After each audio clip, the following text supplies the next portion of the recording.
আসসালামাইকুম। আমি আজকে বানিয়ে খাবো চা, আর এই যে হচ্ছে বিস্কুট। আমি এখন চাটা বানাচ্ছি, দেখেন।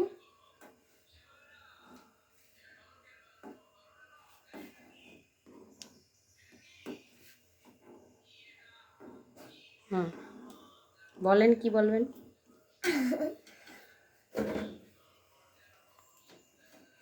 আপনারাও খেতে চাইলে একটা লাইক করে দিবেন, একটা সাবস্ক্রাইব করে দিবেন, বুঝছেন? আপনি চা বানিয়ে কাকে কাকে খাওয়াবেন?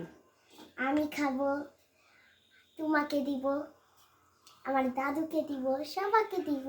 তোমার ভাইটাকে দিবে না? দুষ্ট ভাইটাকে দিব। এই চাটা কে বানিয়েছে? আমি। তাই? জি। চাটা খেয়ে দেখতে হবে কেমন হয়েছে। ওকে। চা ভালো না হলে মাইর আছে ওকে। কপালে। ওকে।